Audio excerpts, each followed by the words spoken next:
All the reliefs claimed in the petition, but still, after returning from the jail, the respondent was absconding, and the court could not execute the order, and still the respondent is absconding.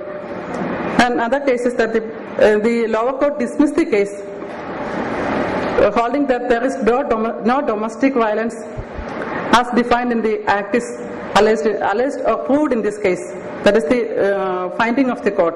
The petitioner is an young widow who claimed maintenance from her in-laws, mother-in-law and brother-in-law.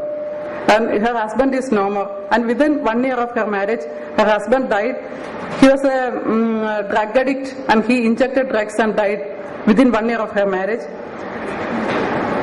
Yeah, she claimed compensation of 2 lakhs rupees from the respondents for the loss of her future. And suppressing the fact of his drug addiction, the respondents contracted their marriage with their son.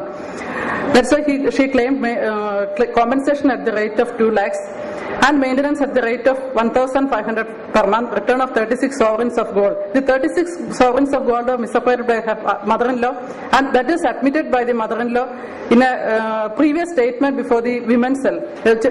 Conciliation proceedings were pending before the women's cell, and there she admitted that she gave an agreement for the return of 36 sovereigns of gold ornaments or 70,000 rupees to the petitioner. And the court admitted the statement, and even after admitting the statement, the court declined to give such an order under this act, because no domestic violence is made out in this case is the finding of the court. And we went in appeal, and appeal we won the case. Another case is that the petitioner brutally stabbed by her husband on both sides of her abdomen, and 20 days she was in hospital and undergone a surgery and spent a lot of money for the treatment. And she's having 2 children, and they're living with him with her. Summing up. Here the respondent is an agriculture having his own agricultural farm and having a good income. And respondent petitioner claims stop violence order, maintenance for herself and her children at the rate of 1,500 per month, compensation for sufferings 1 lakh rupees, and medical expenses 25,000, return of jewelry and cash. And still the petition is pending before the court. Only an interim order of maintenance was passed. No stop violence order was passed by the magistrate. Only an interim order of maintenance at the rate of 1,400 altogether for the children and the wife. That is only passed. The case is pending for the last 6 months before the court, and no order is forthcoming in this case. So all the cases, the orders received by me. Thank you. Thank you, Advocate Cicely. May I now request Pragya Mishra from Rajasthan?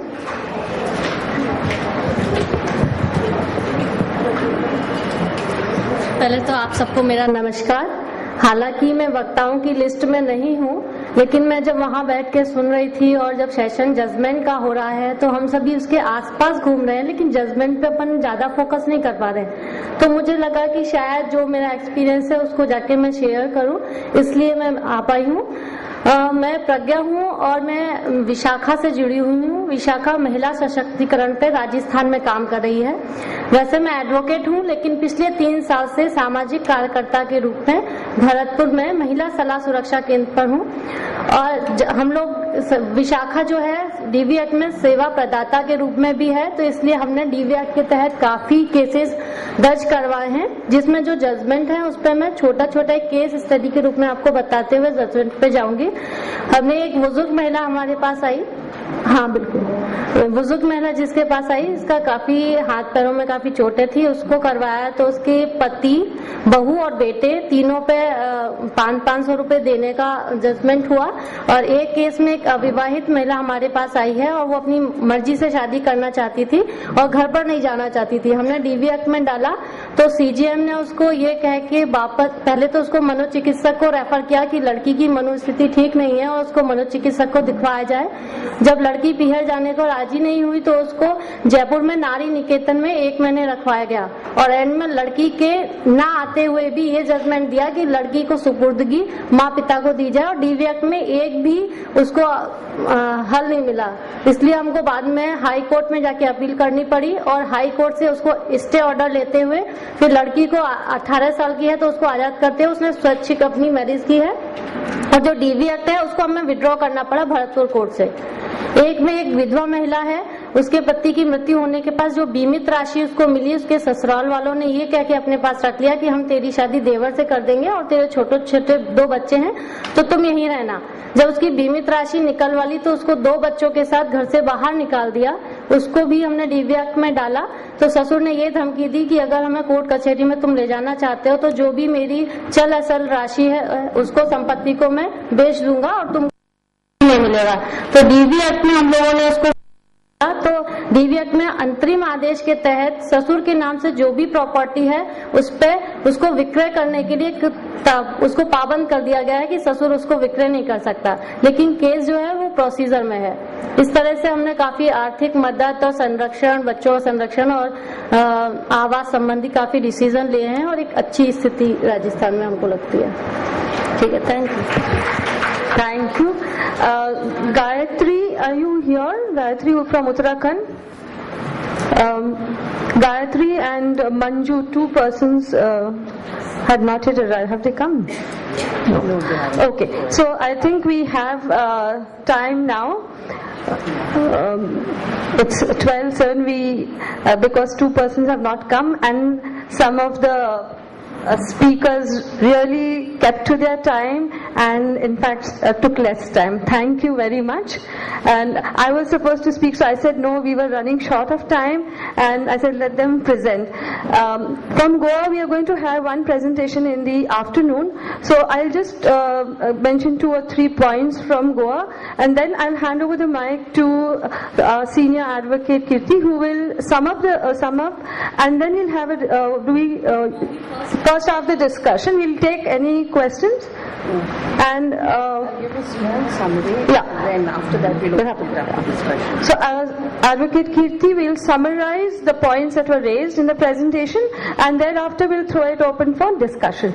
Yeah? Okay. Now from Goa, I am from Goa, from an organization called Bailan Sasad. It is a women's collective. Ours is a non-hierarchical organization. It is not a registered organization and we are going to complete non-registered, non-funded organization, so we don't have any infrastructure and we are going to complete 25 years this year. Okay. Now why I'm saying this is that we have been using the Domestic Violence Act. We don't have lawyers or anybody, some members are there.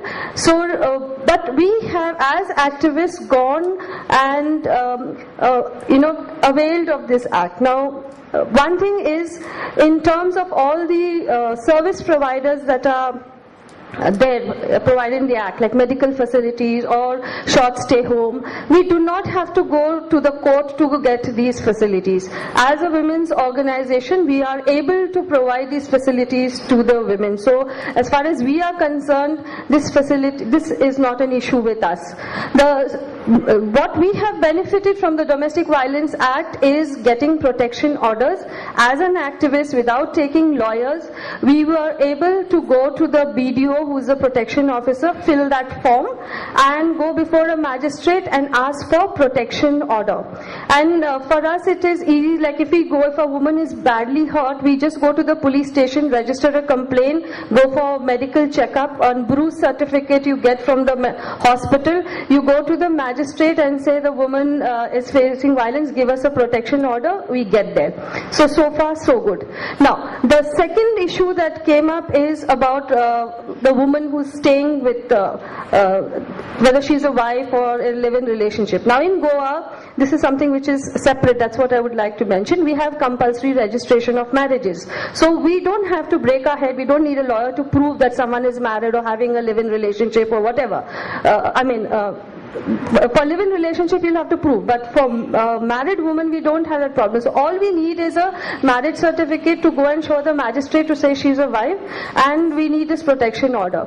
But we had this problem wherein people in Goa, those who want to cheat, they go to Maharashtra and register their marriages in Sawantwadi, and by Goa law, if you have registered in Goa, we have equal property rights. So they do not want to give property rights to women, so they will go to Sawantwadi, and or especially if it's a bigamous relationship, then they will go to Sawantwadi and register their marriage. So we had such a case. We took the Sawantwadi registration certificate and we went to the magistrate and we said that this woman is married, so we needed a protection order because this man was harassing her.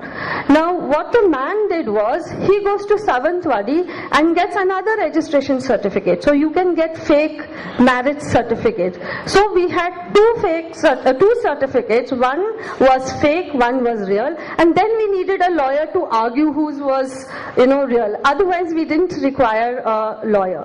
Now, as far as cases are concerned, if we need a lawyer, we go to those women who cannot afford, we go to the legal aid cell and we get women lawyers to fight the cases. Whereas in other cases, women who can afford, they go to lawyers. In fact, we are going to have Caroline who will be giving the judgment, so I won't go into those. Point what I wanted to mention is that in Goa we have equal property rights. So when we get two orders very easily. One is protection order, second one is residence order, because by law a woman has a right to her house. Okay, so it's so easily we get those orders. Now, where we have a problem is when the woman starts asserting her rights, saying that I have a right, so I get this whole house. Or if she's a widow, then she has half the property. She has equal share, half the property. Then they will ask for inventory procedures, that is proceedings where you have to divide property. Now that is as per the Goa law, and that takes very long. So there we need a lawyer. So compensation orders, when it comes to property, then maintenance and custody. Custody only if the children are small we get immediately. That takes a very long time, and where we require lawyers. So that 60 days period doesn't work. We have one case for 1 year the summons has not been served to the party. So these procedural delays are there. I think the difficulties we'll discuss in the next session, and I just wanted to mention these 2 points as far as Goa is concerned in terms of equal property rights and registration of marriage. Okay, thank you for listening. Now I'll hand over the mic to Kirti to sum up the I won't sum up right now. हम अभी sum up नहीं करेंगे, पर कुछ खास मुद्दों पे I don't know how many people speak Hindi and how many speak English. जो लोग सिर्फ अंग्रेजी समझते हैं, who only understand English, how many?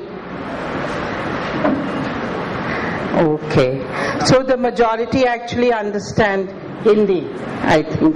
And I'm sorry, I know our friends from Kerala and Karnataka might be unhappy about this, and but I think I'll try to speak more in Hindi because that's कुछ ये जो domestic violence act के अंदर कुछ खास मुद्दों पे बहस हुई है और कुछ